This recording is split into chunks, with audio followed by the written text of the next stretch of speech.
to my one-handed kitchen. Today I'm going to be making a recipe to use with your tapas or buffets or just for dinner. I'm going to be making chicken empanadas. So here we go. First of all, I need to make my pastry. So in my bowl here I have my flour, my salt and 2 teaspoons of baking powder.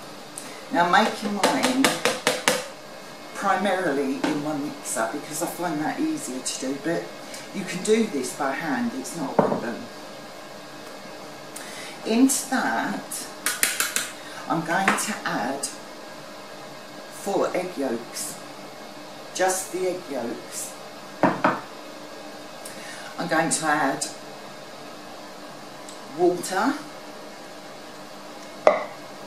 and then I'm going to get this started, and while it's blending I'm going to pour in butter, cool, melted but cool.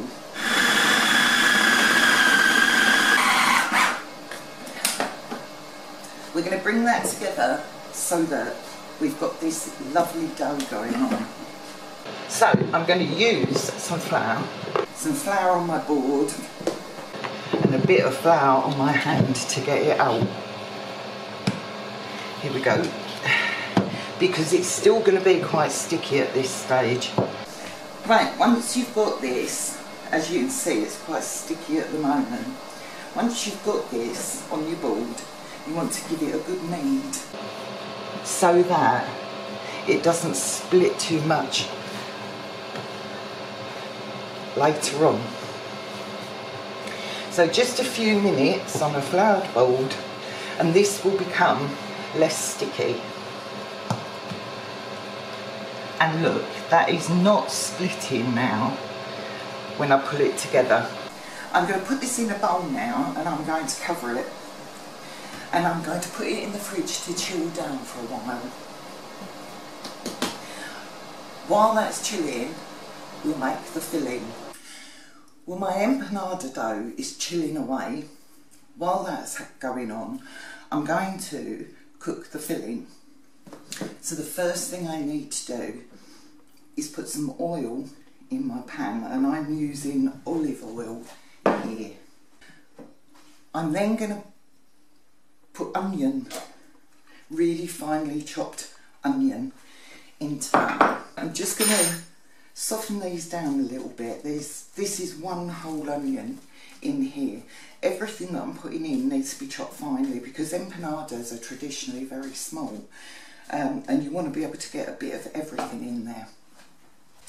I've also chopped a red and green pepper, again quite finely, as you can see.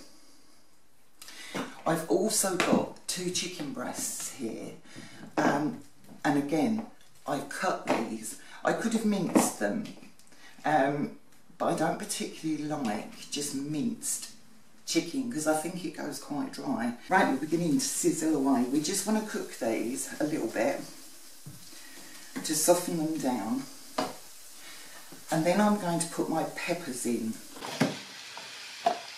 There we go. All of this wants cooking until it's sort of fairly soft. Look at the beautiful colours there. The next thing I'm going to put in is 2 teaspoons of garlic. And I'm just going to stir this all together and let it cook. Oh, already beautiful. Now I'm just going to leave these to soften down.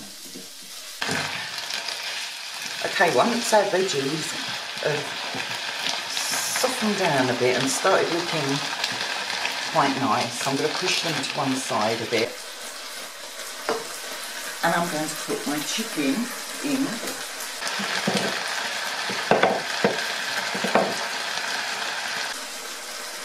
And in this bowl I have a stock cube, and I've also got some cayenne pepper. Now I've only used just over 1/4 of a teaspoonful because I'm a proper weak person when it comes to heat. You can use as much as you like on that. Now all I'm going to do is start cooking my chicken off.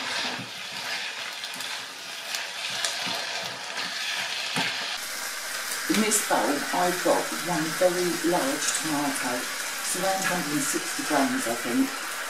So I'll chicken that in. There we go. Once our chicken has sealed, all we're going to do is we're going to add, I'm going to put, it's around a tablespoon of tomato sauce into that. And then I'm going to add some water. And we're just going to leave this to cook until all the water has evaporated.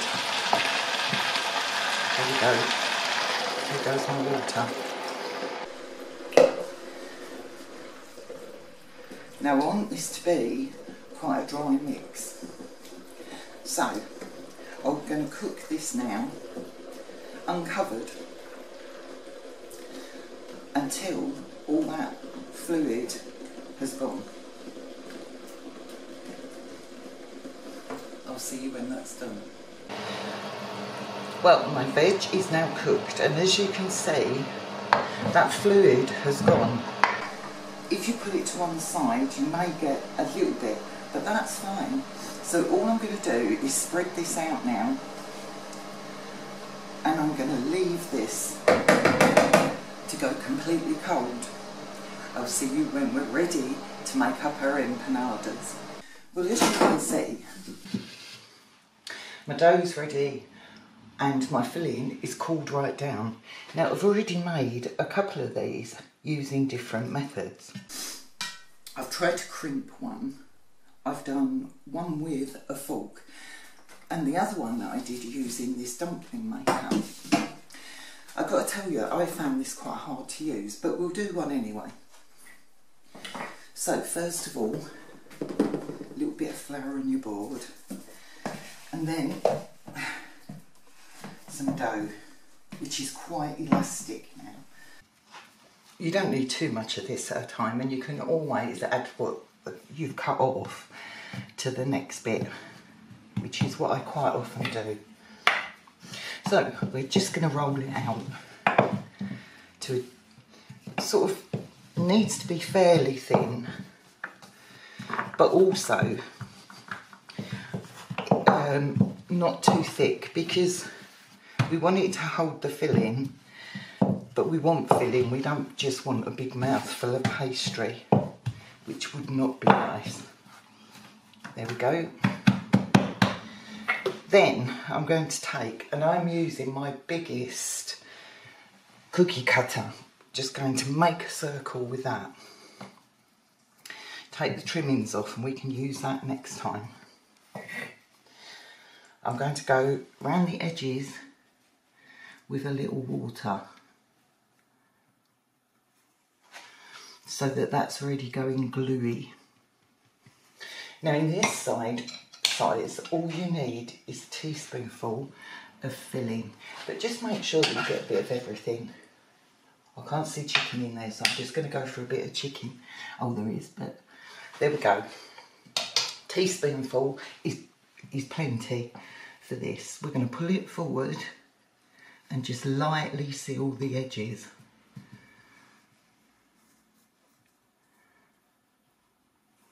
Now this one's a bit more difficult, and I found this quite hard to do with one hand, but you may find it okay. This is a bit more time consuming. Fold those two corners in, and then you're going to go all the way around, just crimping that over like this. I'm not very good at it, but it's a lot easier to do with two hands than it is to do with one, I can assure you. And this looks good, but I think I would be here for hours if this was the method I used to do these. So I'm not going to do all of mine like this, because as you can see, I struggle with this. They look okay, but I've seen a lot better. A lot better, and it's really hard to do. It'll be fine. So that's the first method of doing these. The next one I don't need this for, because I'm going to use this dumpling thing. I'm a little bit dubious. I've only used it once. This was something somebody gave me, and I haven't really got round to trying it, to be fair. So you need to roll your pastry bigger than this, and then you whack it on. Maybe it'll go, oh God, look, I've put a hole in it already. This is not working well for me. These make bigger ones, so I'm using a tablespoonful of mix for this one. Just maybe a tad more. There we go. Dropping it everywhere. Again, around the edge with your water. And you can see where it's going because it's got them little groovy bits. I'm just really not confident with this at all. But I suppose with practice, you get better at it. I've got to find the edge. There it is. Right, then push down. There we go. But what you've got to do, it's not done too bad, has it? Use your cookie cutter and just trim the edge of that. Actually, it's not too shabby. Not too shabby at all, is it really? But you can see they're a bit bigger. My preferred method of doing these is to take a piece of pastry and roll it out, obviously. Of course.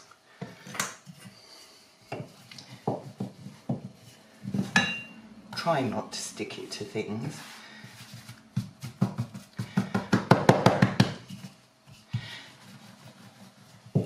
And again, I'm going to use my biggest cookie cutter and then take that away because I can use that on another one. Dump your edges, same as before, but this is a lot easier and quicker for me. And this is really my preferred method of doing these.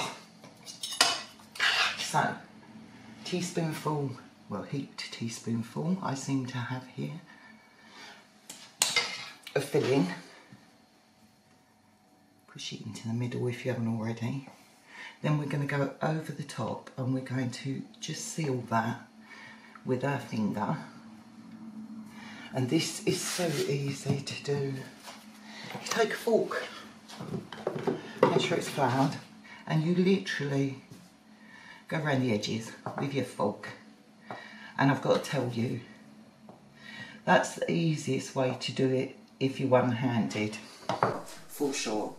They're looking quite good, aren't they? Well, they're the 3 ways of doing the empanadas. So I'm going to carry on and make all of these up, and then I'll be back and we'll cook them. Well, here are my empanadas. Now, I've made them quite large. You can actually make them half this size if you wanted to. You can make them whatever size you like. I've got 24 from here, but you could easily get 48 if you just wanted them snackable. Now, I'm going to freeze one tray of these and cook the others. And what I'll do is freeze them on this tray, and then I'll put them in bags of portion sizes. So this is a really good way of cooking. And if you think we've only used 2 chicken breasts for this, it's absolutely brilliant. Now, the only thing I need to do now is give these a really nice egg wash. And then they're going into my oven on 180 degrees for 30 to 35 minutes. It depends on your oven. I'll put the other temperatures up in a moment, as usual, but just keep an eye on them. When they're really nice and golden brown, you can take them out. You can also fry these, deep fry them. I'm not going to do that because I am really trying not to eat too unhealthily at the moment. I don't even eat all the cakes I make. Upsetting. I do get a bit on the taste tests though. Anyway, I'm going to just egg wash these, cook them, and we will be back for a taste test. I'll see you in a little while. Well, look at my beautiful empanadas. I am so pleased with these. We've got one that's ever so slightly split. I probably rolled that a little bit thin. But if you bear in mind the size of these, I got 24 of this size. And if I'd have done small ones, I'd have easily got 48 out of that. And there was enough dough for the amount of mix. It worked out perfectly, so I'm really, really happy with that. But this is delicious looking. You can see the chicken and the sauce inside of that, and the pastry is really nice and crisp. Oh, they are good. If I say so myself, they would be brilliant on a buffet with your other tapas. A nice dip to go with these maybe. Look at that. So juicy. Oh, well. I really could stuff my face with these. This isn't like a short crust pastry or a puff pastry. This is empanada pastry. And I've used an authentic recipe for this. Wonderful. As I said again, you can fry these as well, deep fry them. Brilliant. I'm so pleased with this recipe and I really hope you try it. Well, if you liked what you saw, I'm trying to get to 500 subscribers. I'm getting there slowly but surely. And thank you for keep supporting me. I so appreciate it. Well, if you liked what you saw, please like, share and subscribe to see me making more delicious, cost-effective food. Thank you for watching.